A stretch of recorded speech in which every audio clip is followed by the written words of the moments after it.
आँखों में कितनी दरारें, हाँ ये दिलों में।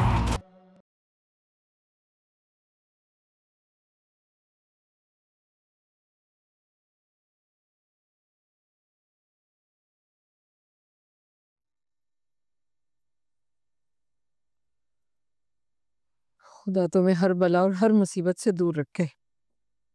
सोच ले अम्मा, अगर खुदा ने आफत और बला जैसी बीवी से दूर कर दिया ना मुझे, आप फिर अकेली हो जाएंगी। तौबा, माँ से शुगल कर रहा है। जाहिर है बीवी तो इस लायक है नहीं कि उससे कुछ मजाक किया जाए। इतनी इतनी सी बात पे काटने को दौड़ती है। उसे तो ना आदत हो गई इस तरह से बात करने की। बस तुम दरगुजर से काम लिया करो। जी बिल्कुल, नसीम जैसी बीवी जिसके नसीब में लिखी हो ना, उसके पास सब्र और दरगुजर के अलावा और कोई चारा भी नहीं रह जाता। सब ठीक हो जाएगा बेटा। हाँ, आज दिन में बड़ी अफरा तफरी में निकली थी। सब खैर तो है ना? पता नहीं, मुझे कुछ बताती कहाँ है वो। एक मैसेज किया था कि अपने घर जा रही हूँ, शाम को वापस आ जाऊंगी। वैसे बड़ी बात है कि शाम में लौट भी आई, वरना मैं तो समझी थी कि अब सूरत देखने को नहीं मिलेगी। कसम से अम्मा, आपको अपने बेटे से ज्यादा अपनी बहू से प्यार है। उसकी सूरत न देखने पे इतनी परेशान हो रही हैं आप। ऐसा ही है।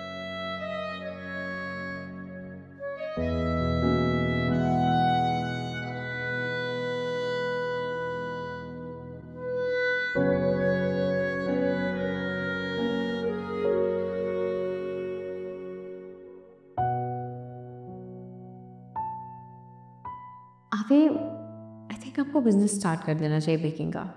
इसी बहाने आप अपने आप को मसरूफ रख सकेंगे। और इंसान अगर अपने शौक को बिजनेस में कन्वर्ट कर ले तो बहुत तरक्की कर सकता है। Believe me, you should do it.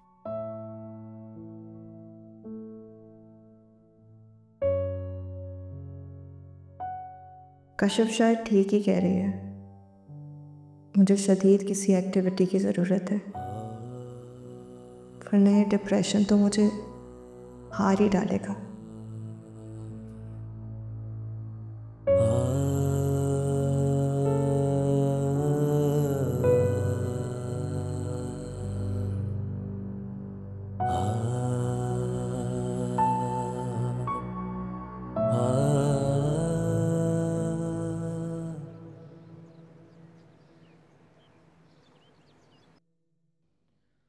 हाँ, दूसरी मुलाजमा का बंदोबस्त करना पड़ेगा। सहर एक दिन के लिए छुट्टी क्या चली जाए, घर के सारे काम रुक जाते हैं।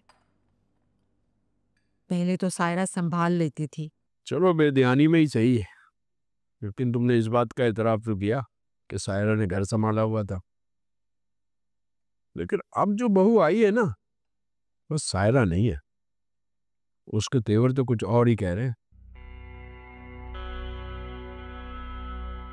देखो, पहले भी तुमने मेरी किसी बात पर कोई तवज्जो नहीं दी थी, जिसका ये नतीजा निकला कि हमारे बेटे की दूसरी शादी की खबर हमें बाहर वालों ने आकर दी। और अब भी अगर तुमने होश के नाखून न लिए तो ऐसा नुकसान उठाओगे कि जिसका अजाला भी नहीं हो सकेगा।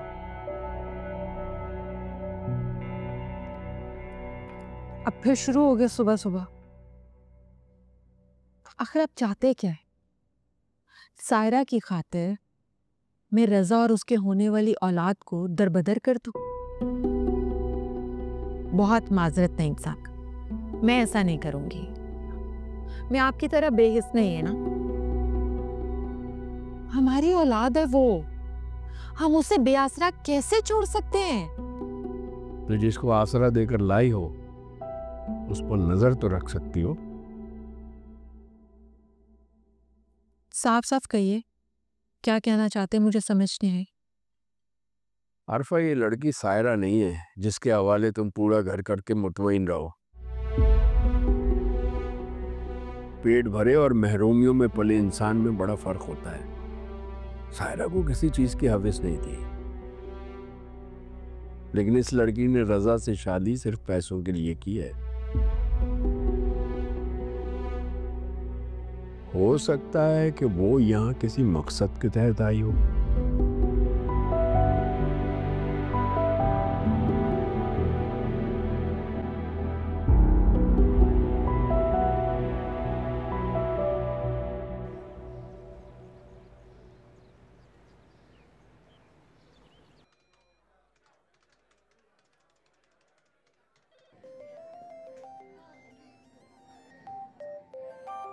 एक सेकेंड में आती हूँ। हेलो, सब खैरियत? खैरियत ही तो नहीं है बेगम। क्यों, क्या हुआ? दिल नहीं लग रहा ऑफिस में। ज़हन में बस तुम्हारा ही ख्याल आता जा रहा है।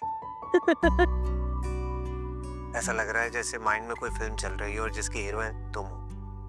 अब तुम ही बताओ, ऐसी सिचुएशन में मैं काम कैसे करूं? पर गॉड से अब्दुल बारी, ये कुछ ज्यादा नहीं हो गया? हंस लो, हंस लो। अगर तुम्हें भी इतनी मोहब्बत होती ना मुझसे तो तुम्हारा भी ऐसा ही हाल होता।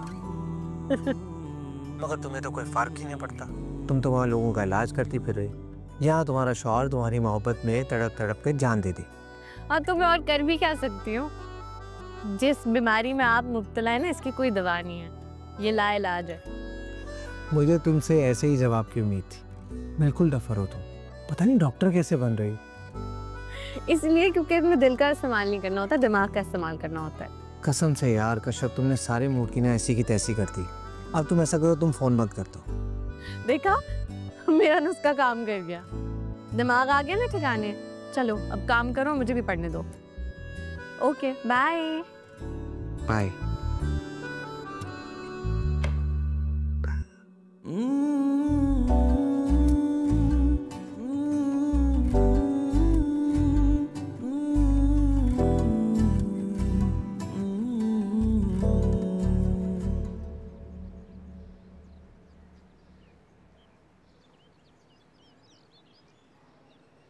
हाय, पता नहीं किस मनहूस की नज़र लग गई। ऐसा ज़बरदस्त मेरा क्लिनिक चल रहा था, मरीजों की ऐसी लंबी कतार लगी हुई होती थी। अब कभी कोई भूल कर भी क्लिनिक का चक्कर नहीं लगाएगा, क्योंकि ना सबके दिल में डर बैठ गया है कि आप जाली डॉक्टर हैं। अगर आपकी दवा से किसी को कुछ हो गया तो आप ना नाराज ना हो। मैं सच कह रहा हूँ, लोगों के दिल में ना गुस्सा बहुत है। और आप बुरा ना माने ना, मेरा भी आपको यही मशवरा है कि अब आप ना दोबारा वापस वहाँ मत जाइएगा।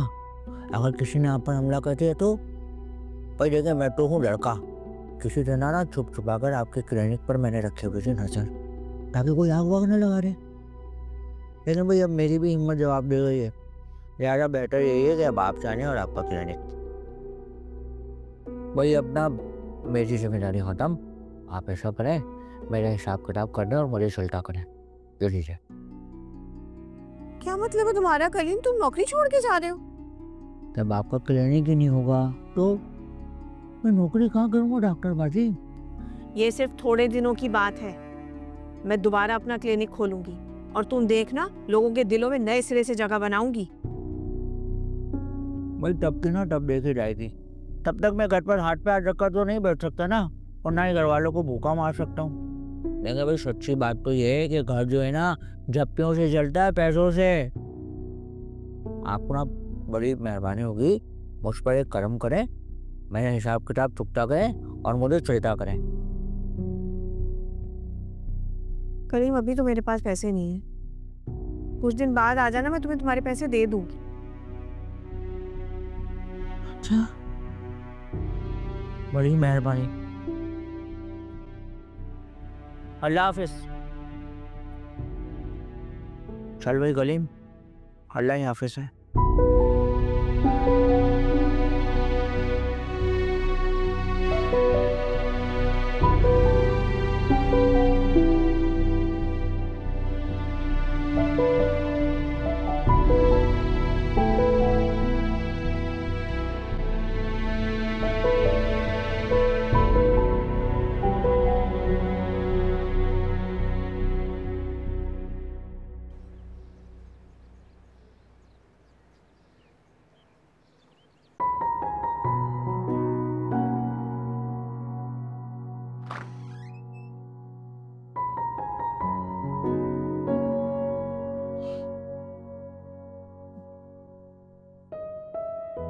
अम्मी वो जरा लाजमा को कहना कमरे में नाश्ता भिजवा दे।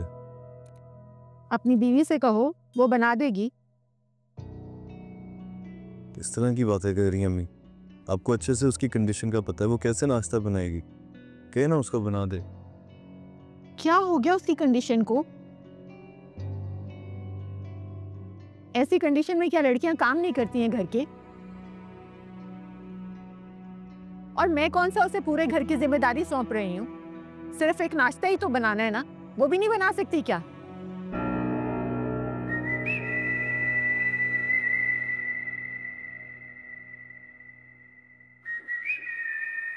अब मैं नाश्ता नहीं बना के दे सकती तुम्हें। सर मैंने ये कब कहा है? मैं तो बस ये कह रहा हूँ कि मुलाजमा को कहे नाश्ता बना के कमरे में भिजवा दे, सिंपल। सहर घर पर नहीं है, वो आज देर से आएगी। मैंने अपना और तुम्हारे अब्बू का नाश्ता बड़ी मुश्किल से बनाया है। अब मैं खड़े होकर तुम्हारा नाश्ता नहीं बना सकती।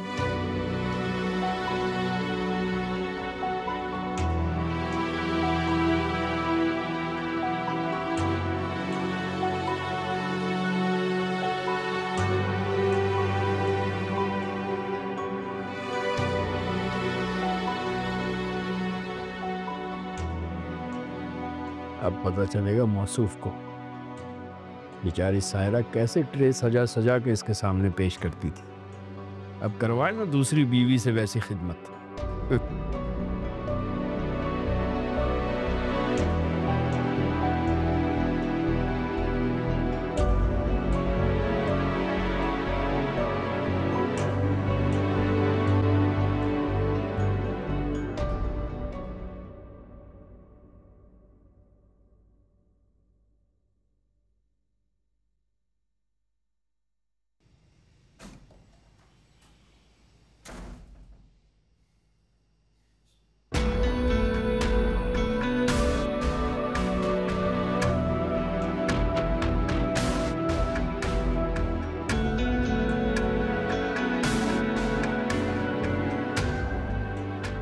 तुम अगर हो सके तो मेरा एक छोटा सा काम कर दोगे?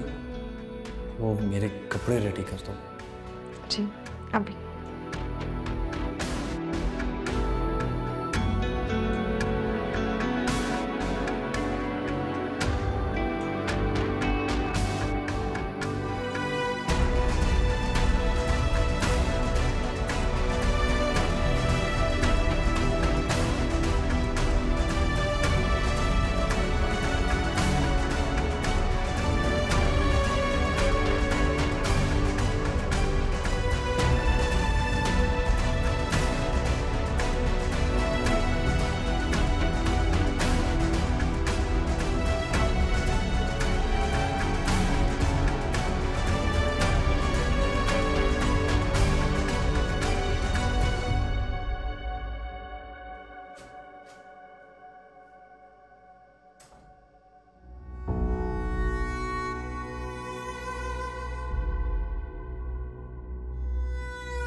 काफी खुश लग रही हो, कोई खास बात है?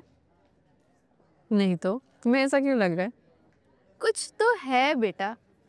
बहुत दिनों बाद ना आज तुम मुझे काफी खुश और मुतमईन लग रही हो। वरना पहले तो तुम्हें देख के ऐसा लगता था कि तुम यूनिवर्सिटी आकर ना हमारी जात पे कोई एहसान कर रही हो।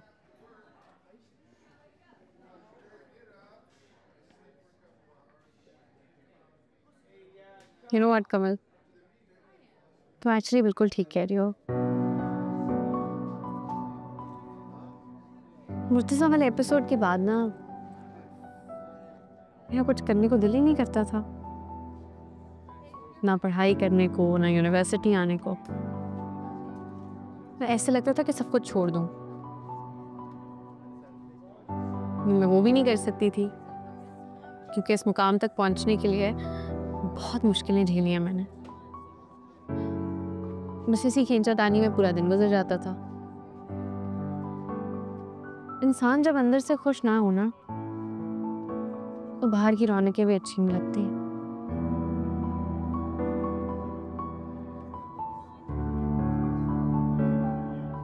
Anyways, it was just a phase.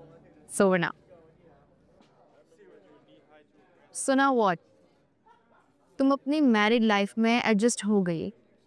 Adjust तो करना पड़ता है, शादी है, कोई वीडियो गेम थोड़ी है कि जब दिल ना करे तो छोड़ दो। हाँ वो सब तो ठीक है, लेकिन तुम्हारे ससुराल में तो काफी इश्यूज थे ना। वो तो अब भी हैं, लेकिन अगर आपका लाइफ पार्टनर अच्छा हो, सपोर्टिव हो, तो आप कहते हो खैर है, जो होगी देखी जाएगी। तुम चाय पियो ना यार, तुम्हारी चाय नहीं ठंडी हो रही। हाँ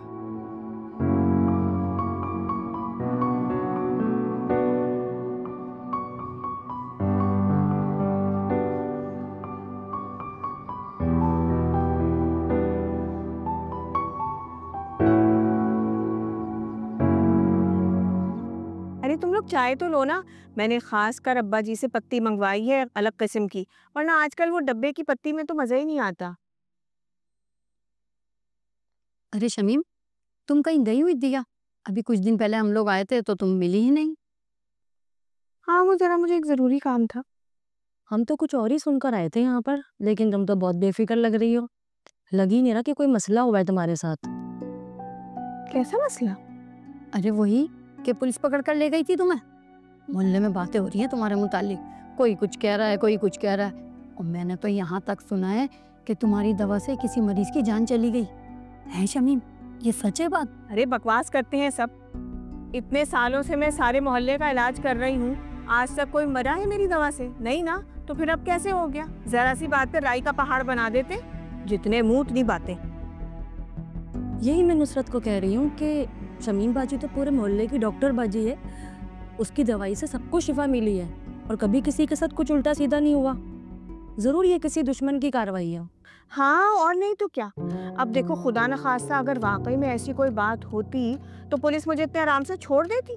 नहीं ना, असल में पुलिस को गलतफहमी हो गई थी। वो किसी और को ढूंढ रहे थे और मुझे उठाकर ले गए। फिर जब उनकी गलतफहमी दूर हो गई तो उन्होंने मुझे छोड़ दिया।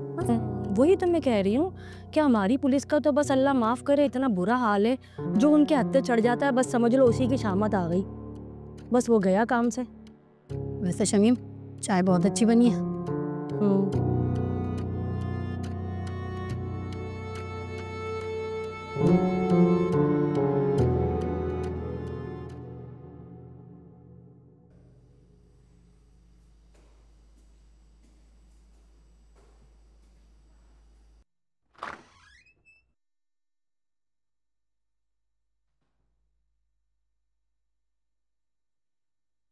आंटी रज़ा किधर है? मैं उसको फोन कर रही हूँ, फोन भी नहीं उठा रहा। गया हुआ है क्या कहीं? तुम्हारा शौहर है, तुम्हें पता होना चाहिए कि वो कहाँ गया है कहाँ नहीं। दरअसल मैं सो रही थी, जब उठी तो वो था ही नहीं कमरे में। तुम अभी उठी हो? ये वक्त है तुम्हारे उठने का?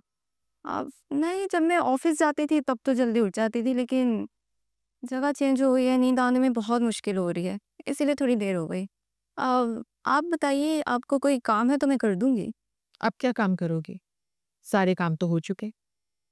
तुम जाओ, जाके नाश्ता करो और फिर मेरे कमरे में आओ, मुझे बात करनी है। मुझे भूख नहीं है, आप बताइए आपको क्या बात करनी है? भूख क्यों नहीं है तुम्हें? इस हालत में तो लड़कियों को बहुत भूख लगती है, फिर तुम्हें भूख क्यों नहीं है? वो मुझे ब्रेकफास्ट करने की आदत नहीं है शुरू से, इसी वजह से। तो अपनी आदतें बदलो, आने वाले के बारे में सोचो। तुम खाना नहीं खाओगी तो इसकी सेहत पर असर पड़ेगा और उससे हमें बहुत फर्क पड़ता है, क्योंकि तुम इस घर में सिर्फ इसी की वजह से मौजूद हो, वरना खैर, जाके नाश्ता करो और अगर कुछ चाहिए हो तो सहर से पूछ लेना। जी।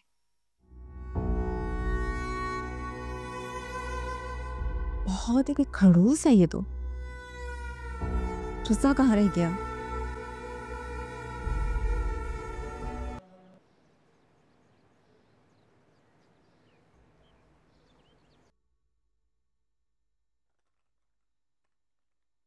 ये क्या है? सब पूरा बेड फैलाया हुआ है, समीटो से। मैं खेल रही हूँ। बस बहुत हो गया खेल कूद, सारा वक्त क्या बस खेलती रहोगी? पढ़ाई नहीं करनी? पढ़ाई कौन करेगा, तुम्हारा बाप? जाओ जाके बैग लेकर आओ, चलो। अरे क्या हो गया नसीम? हाँ, इस कदर बच्ची को डांटे जा रही हो? मेहरबानी करके आप तो उस मामले से दूर ही रहिए। वरना आपका बेटा आएगा और आकर मुझे ही बातें सुनाएगा कि मैं अपनी बच्ची पे तवज्जो नहीं देती। और आपका क्या है, किसी कोने में खड़े होकर आप तमाशा ही देखेंगी और क्या। क्या हुआ तुम्हें, समझ में नहीं आ रहा, बातें क्या सुन रही हो?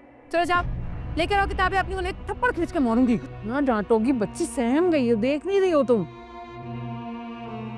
बहुत फिक्र हो रही है अपनी पोती की तो आप ही पढ़ा दें उसे, लेकिन एक बात याद रहे, आपका बेटा आकर मुझे बातें ना सुनाए फिर। चलो हम चीजें समेटते, चलो मम्मी गुस्सा कर रही हैं। मुझे खेलना। अच्छा 1 मिनट खेलेंगे, इसके बाद पढ़ाई करेंगे। हाँ चलो जल्दी दो। अभी इसमें क्या है, खाली करो।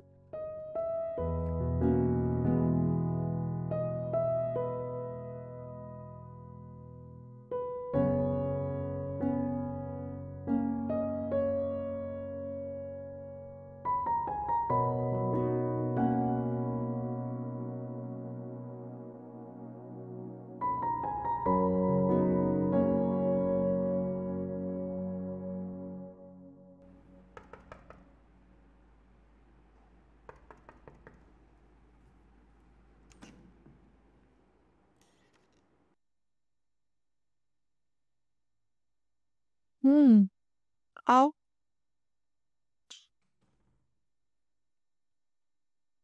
बैठो।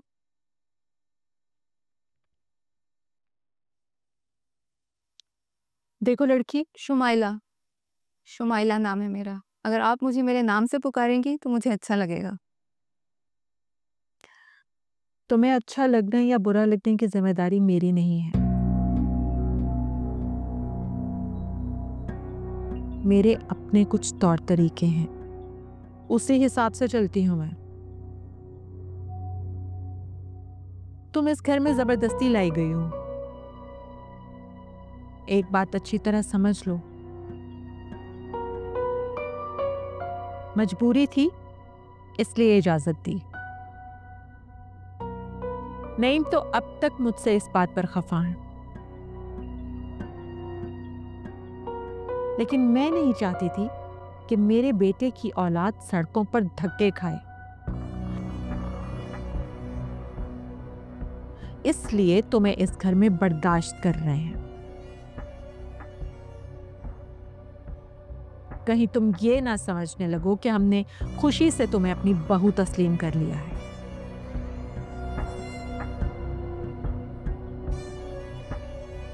ये एक मजबूरी का सौदा है, और मजबूरी के सौदे जबरदस्ती निभाए जाते हैं। उनमें नखरे नहीं उठाए जाते।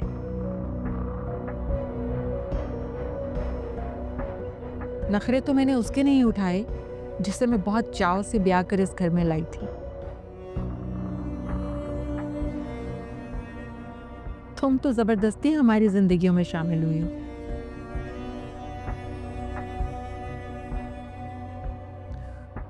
और अब अगर शामिल हो ही गई हो तो फिर इस घर की जिम्मेदारियां भी निभाना सीखो। इस घर में बिठा के तुम्हें कोई नहीं खिलाएगा।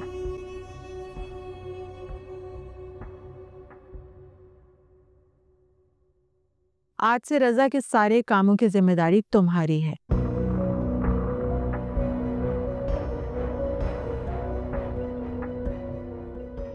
उसके कपड़े, जूते, नाश्ता, खाना, ये सब तुम्हें अपने हाथों से करना होगा। लेकिन इन सब कामों के लिए तो मुलाजमा ऑलरेडी मौजूद है। मुलाजमा घर के काम में मेरा हाथ बटाने के लिए है।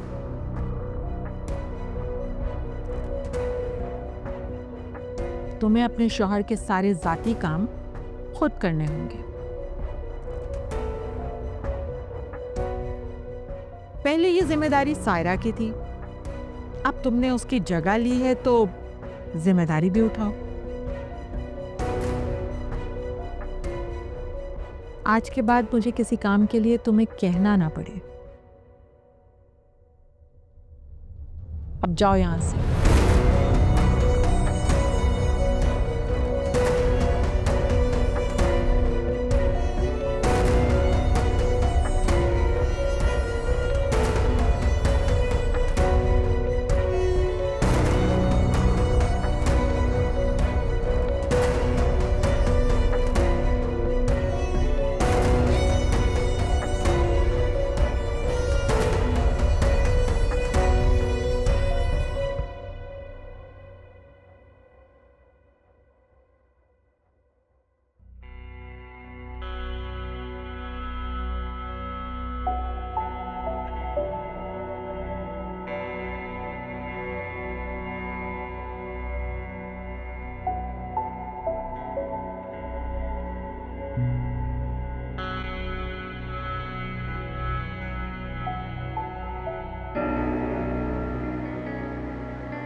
अम्मी के साथ सलाम। वालेकुम अस्सलाम।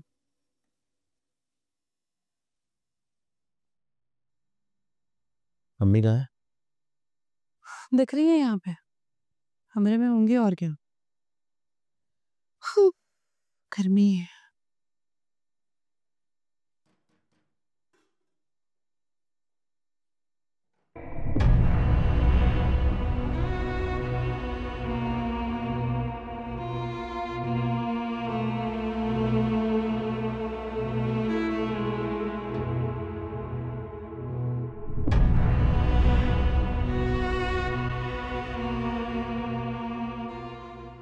सलाम अम्मा। अरे वालेकुम सलाम। क्या हो रहा है भाई? खेल रहे हैं हम लोग। अच्छा, खेल हो रहा है। खेल हो रहा है। मुझे भी खिलवाओ भाई।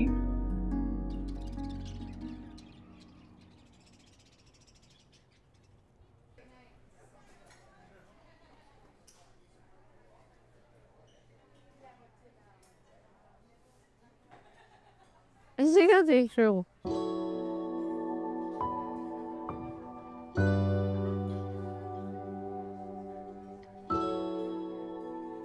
हमसे भाई तुम इस तरह देखोगे तो मुझसे खाना नहीं खाया जाएगा।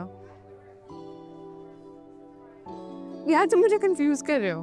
तो तुम खाना खाओ, मैंने तुम्हारा हाथ थोड़ी पकड़ा हुआ।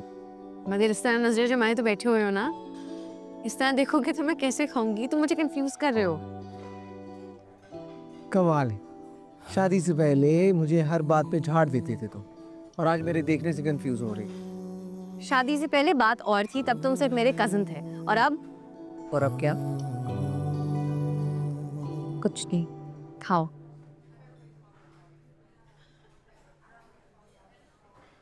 अब्दुल बारी। अच्छा सॉरी, मैं तो बस ये देख रहा था कि मेरा वहम है या सच में आज तुम बहुत खूबसूरत लगती है। मैं बिल्कुल वैसी ही लगी हूँ जैसे रोज लगती हूँ, आज बस तुम बहुत रोमांटिक हो गए। इसका मतलब है सारा कमाल मेरी आंखों का है। खाओ।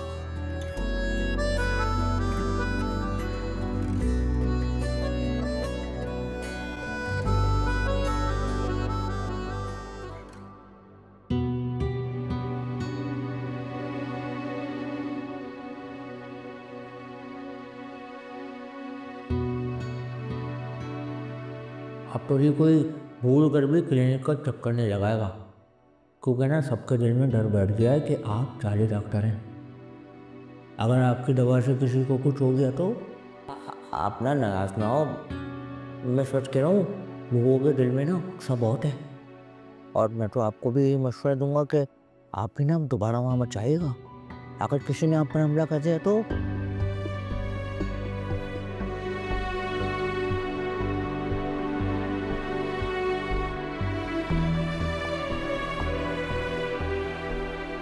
अरे वही कि पुलिस पकड़ कर ले गई थी तुम्हें। मोहल्ले में बातें हो रही हैं तुम्हारे मुतालिक, कोई कुछ कह रहा है, कोई कुछ कह रहा है। मैंने तो यहाँ तक सुना है कि तुम्हारी दवा से किसी मरीज की जान चली गई है। शमीम, ये सच है बात?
मुनव्वर, मुझे आपसे कुछ बात करनी है। ना, कहो क्या बात? पर इसे तो बंद करें। कहो क्या बात? सायरा के बारे में क्या सोचा है आपने? उसे कब तक घर बिठाए रखेंगे? क्या मतलब? क्या चाहती हो तुम? मैं ये चाहती हूँ कि सायरा रज़ा को भूलकर अपनी जिंदगी में आगे बढ़े। उसे हम यहाँ लेके तो आ गए, मगर उसका रिश्ता अभी तक उस घर के साथ कायम है। वो रज़ा के साथ निकाह में है। हमें अब कोई फैसला लेना पड़ेगा। इस बारे में मैंने बहुत सोचा है, लेकिन सायरा की ज़हनी हालत ऐसी है कि मैं इस पर कोई बात अभी करना नहीं चाहता। मैं तो उस वक्त का इंतज़ार कर रहा हूँ जब उस ट्रॉमा से निकले, इस काबिल हो जाए, होश में आ जाए कि जज्बात में आके कोई गलत फैसला ना कर बैठे। फैसला तो हो चुका है मुनव्वर, अब क्या उम्मीद रह गई है? इतने दिन हो गए रज़ा की कोई कॉल नहीं आई, उसके सास ससुर के साथ भी कोई कांटेक्ट नहीं है। उन लोगों को तो कोई फर्क नहीं पड़ता कि सायरा जिए या मरे, इसीलिए वो चुप बैठे हैं। तुम्हारी बात बिल्कुल ठीक है, लेकिन सायरा से पूछे बगैर मैं कोई भी ऐसा फैसला नहीं कर सकता। तो पूछ लें, बिठाकर बात करें उससे, लेकिन खुदा के लिए अब कोई फैसला कर लें। ठीक है, बुलाओ उसे। कहाँ है वो? भी तो वो अपनी दोस्त के घर गई हुई है, जब वापस आती है तो उससे बात करते हैं।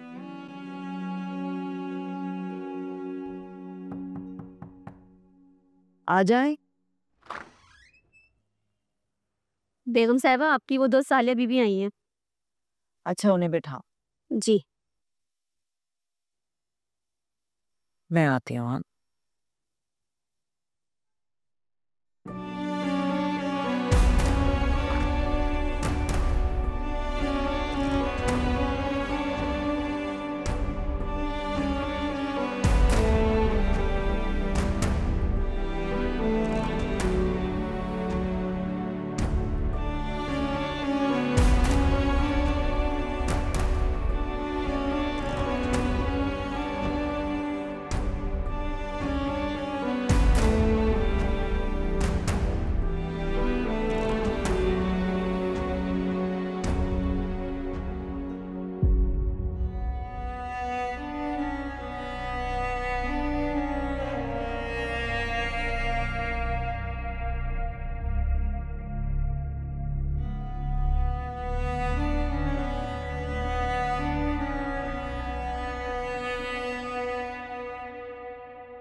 वैसे सही कहते हैं लोग,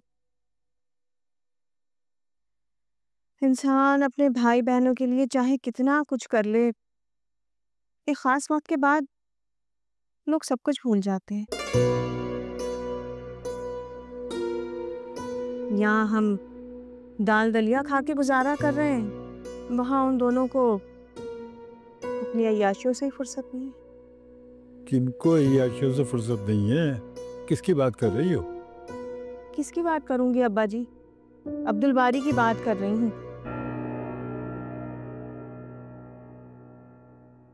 उसका तो जैसे बिल्कुल ही खून सफेद होकर रह गया, किसी बात का एहसास ही नहीं है उसे। अब क्या कर दिया उसने? क्या कर दिया क्या अब्बा जी? इस घर में इतनी बड़ी बात हो गई, पुलिस मुझे पकड़ कर ले गई, मेरा क्लिनिक बंद हो गया, मगर अब्दुल बारी की तफरीहों पर तो कोई फर्क नहीं पड़ा। मेरी जमानत के लिए वकील को देने के पैसे नहीं थे उसके पास, मगर बीवी को महंगे होटलों में खाना खिलाने के लिए बहुत पैसे हैं।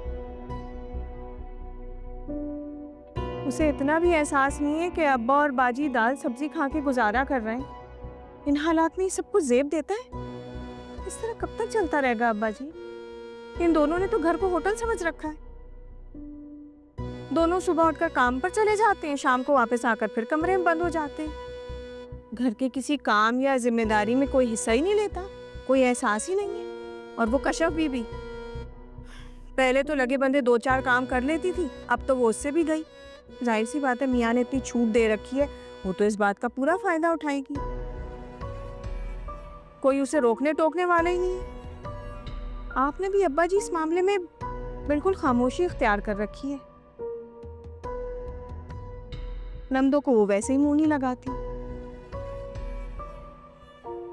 मैं आपको बता रही हूँ अब्बा जी, मैं ये सब कुछ ज्यादा दिन बर्दाश्त नहीं करूंगी अब्बा जी, इसलिए बेहतर है कि आप इसे अपने अंदाज में समझा दें, वरना बाद में अगर मैंने कुछ कहा और उसके बाद उसे बुरा लगा तो मैं उसकी जिम्मेदार नहीं होंगी।